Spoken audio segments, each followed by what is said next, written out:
expression that's found in the generation. And he says in Yiddish, Und ihm is davon sehr nicht gut, madua bedeutet kach, and it really bothers him. And it is no good. It's really no. He really is bothered by the fact that such a evil, such a bad issue exists in his generation. That's really what concerns him. Additionally, he touches the depth of his own heart. Hadakas, the dakas, what touches him? The refined transgression he finds deep within himself. Shemoitze be'atzmi. U'mitztayir al zeh, use the word mitzar, he has tsar, he has pain. Tsar rav. B'tshuva, and it causes him to have tshuva, mumka delivered from the depth of his heart.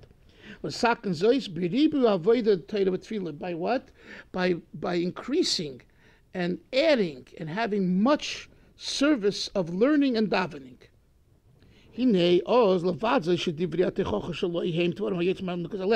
Then his words of musar, besides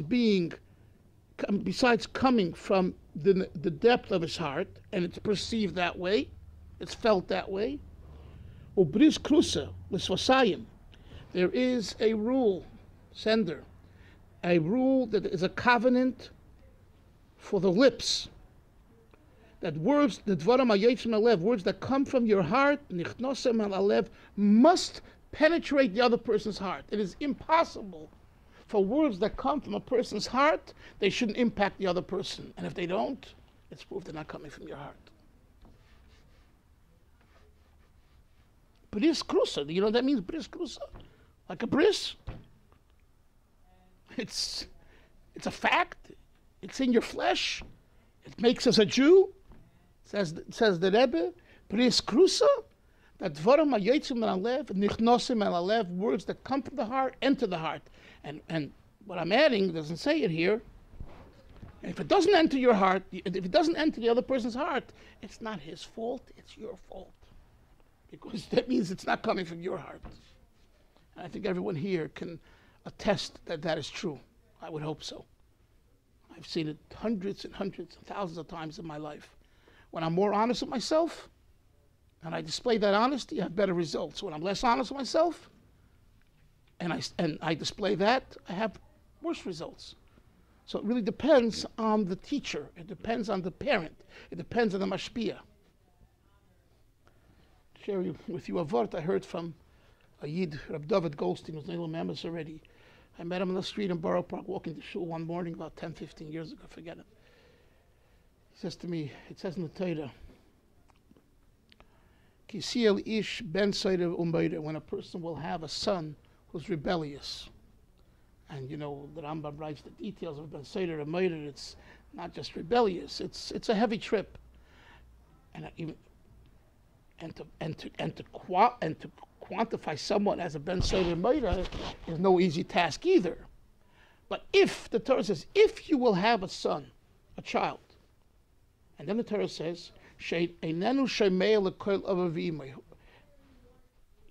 is he a ben seider umayder, a renegade son? He doesn't listen to his father's voice.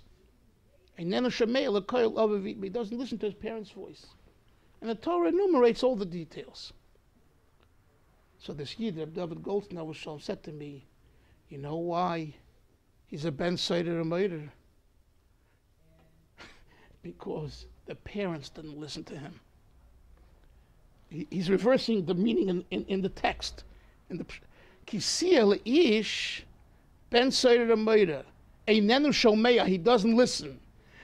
Not that einenu shomeya goes on the son who's the rebellious son. It's the parents. They didn't hear the son's cry, the daughter's cry. They never paid attention. They didn't pay attention enough to the cry of their son and their daughter, and that's why they became a ben seider umayder.